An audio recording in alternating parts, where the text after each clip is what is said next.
Assalamualaikum warahmatullahi wabarakatuh. Selamat siang semuanya. Bagaimana kabarnya hari ini?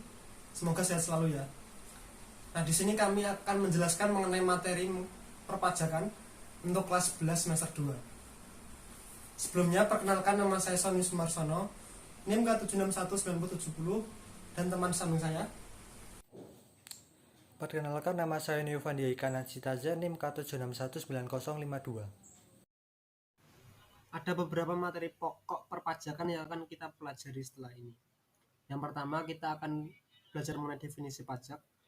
Yang kedua, kita akan belajar mengenai perbedaan pajak Indonesia dengan negara lain. Yang ketiga, mengenai dasar pungutan pajak. Dan yang keempat, ada syarat, teori, asas, dan sistem pungutan pajak. Yang kelima, ada tata cara pungutan pajak. Dan yang terakhir, yang keenam, ada jenis pajak yang dipungut pemerintah dari masyarakat.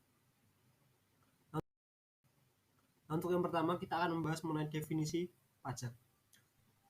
Nah, berdasarkan Undang-Undang Nomor 28 Tahun 2007, pajak adalah kontribusi wajib kepada negara yang terutang oleh pribadi atau badan yang bersifat memaksa berdasarkan undang-undang, dengan tidak mendapatkan imbalan secara langsung dan digunakan untuk keperluan negara bagi sebesar-besarnya kemakmuran rakyat. Nah, selain dari undang-undang itu, kita juga harus memahami definisi pajak dari beberapa ahli ekonomi. Yang pertama, menurut Profesor Dr.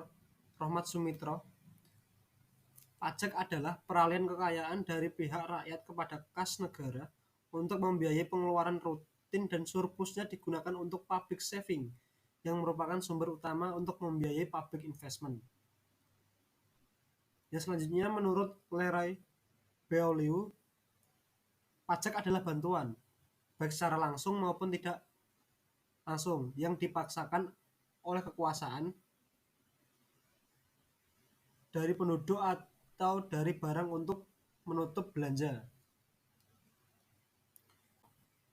Menurut P.J. Adriani, pajak adalah iuran masyarakat kepada negara yang terutang yang wajib membayarnya menurut peraturan umum atau undang-undang.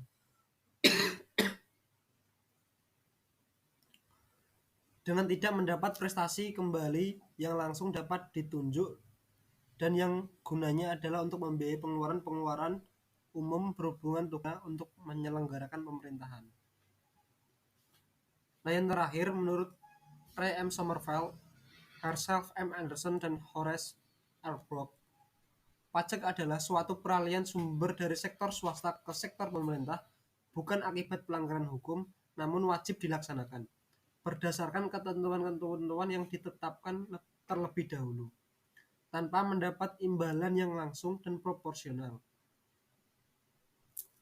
agar pemerintah dapat melaksanakan tugas-tugasnya untuk melaksanakan dan menjalankan pemerintahan. Nah, selanjutnya kita akan membahas mengenai perbedaan perpajakan di Indonesia dan negara lain. Nah, kita harus tahu dulu terlebih dahulu sistem perpajakan di Indonesia itu seperti apa. Nah, sistem perpajakan di Indonesia. Di Indonesia, tahun finansial dimulai dari tanggal 1 bulan Januari sampai 31 Desember.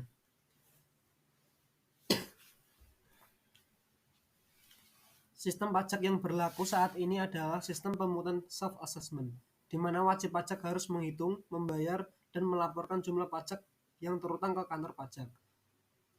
Wajib pajak di Indonesia berupa wajib pajak orang pribadi atau wajib pajak badan usaha di sini ya.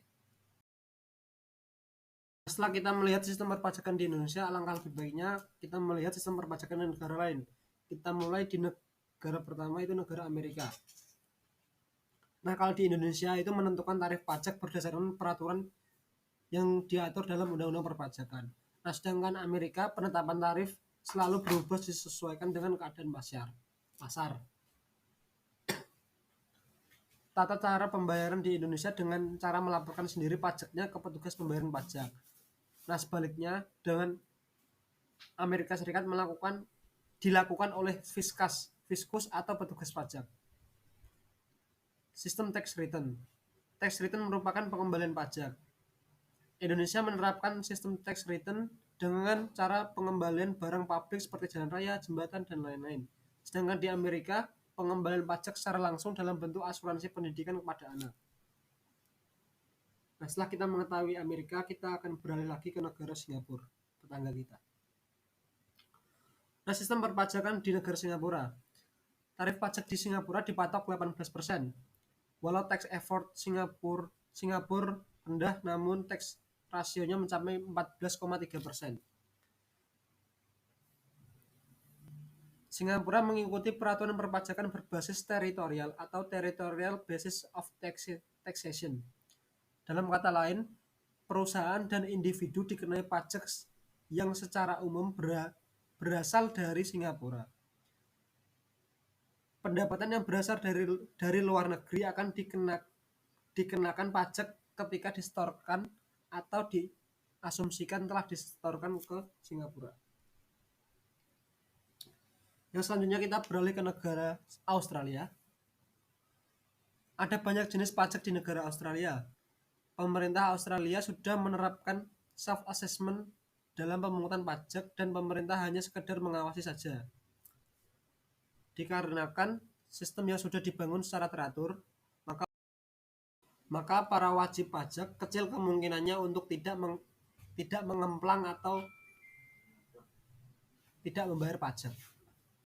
Nah, selanjutnya kita akan beralih ke negara berikut, yaitu negara Selandia Baru. Di negara Selandia Baru, sistem perpajakan yang ada memperhitungkan wajib pajak bagi siapapun yang tinggal di Selandia Baru lebih dari 6 bulan atau 183 hari dalam setiap kurun waktu 12 bulan, meskipun mahasiswa.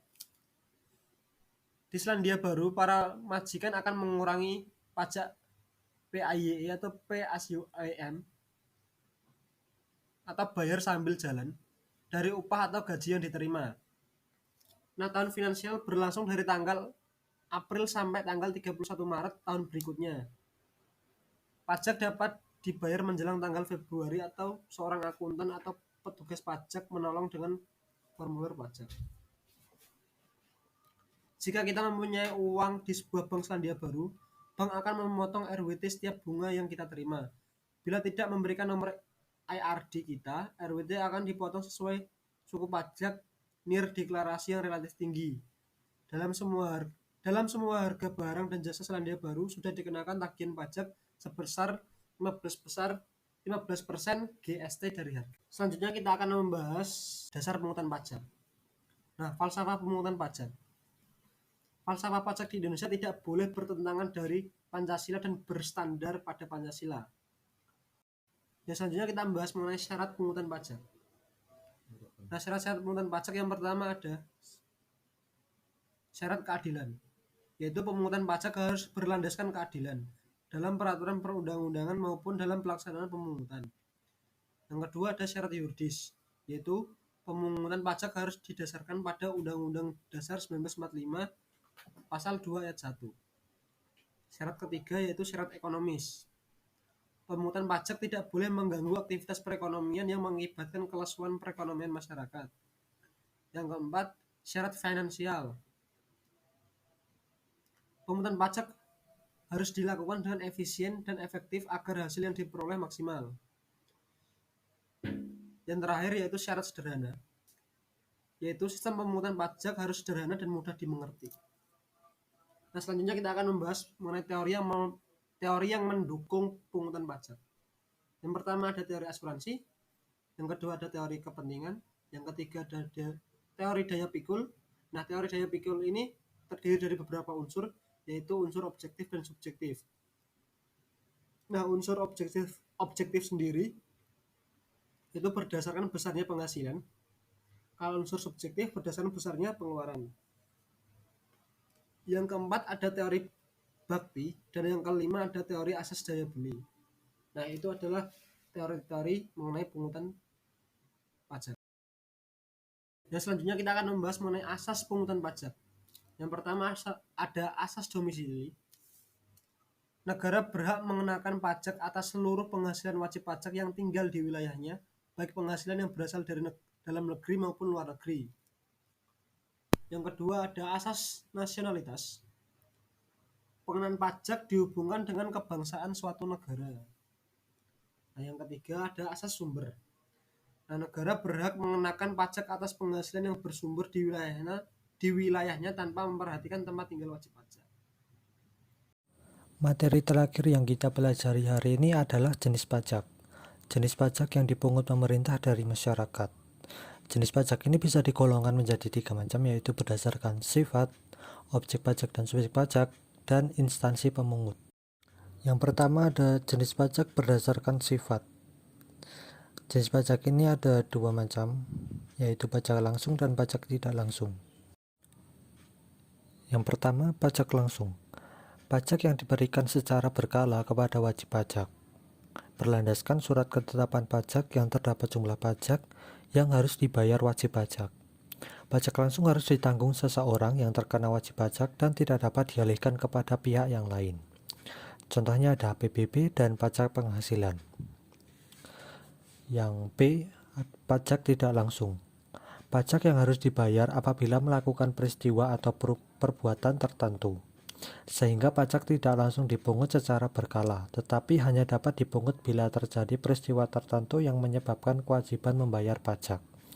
Contohnya pajak penjualan atas barang mewah atau PPNBM. Yang kedua, pajak berdasarkan instansi pemungut. Ada 2 macam, yaitu pajak daerah atau lokal, yang kedua ada pajak negara atau pusat. Kita akan membahas pajak daerah terlebih dahulu. Pajak daerah yaitu pajak yang dipungut pemerintah daerah dan terbatas hanya pada rakyat daerah itu sendiri, baik yang dipungut Pemda tingkat 2 maupun Pemda tingkat 1. Contohnya pajak hotel, pajak hiburan, pajak restoran, pajak kendaraan bermotor, BPHTB, PBB, dan pajak daerah lainnya. Selanjutnya pajak negara atau pusat. Pajak negara adalah pajak yang dipungut pemerintahan pusat melalui instansi terkait, yakni DJP. Contohnya PPN, pajak penghasilan, PPNBM, Bea Materai, BBB. Selanjutnya jenis pajak berdasarkan objek pajak dan subjek pajak. Di sini ada 2 lagi, yaitu pajak objektif dan pajak subjektif. Yang A, pajak objektif. Pajak objektif adalah pajak yang pengambilannya berdasarkan objeknya. Nah, contohnya pajak impor, pajak kendaraan bermotor, bea materai, dan masih ada lainnya. Yang selanjutnya ada pajak subjektif. Pajak subjektif adalah pajak yang pengambilannya berdasarkan subjeknya. Contohnya pajak kekayaan dan pajak penghasilan. Oke, baik, terima kasih sudah mengikuti pembelajaran hari ini. Semoga ilmu yang kita berikan dapat bermanfaat. Wassalamualaikum warahmatullahi wabarakatuh.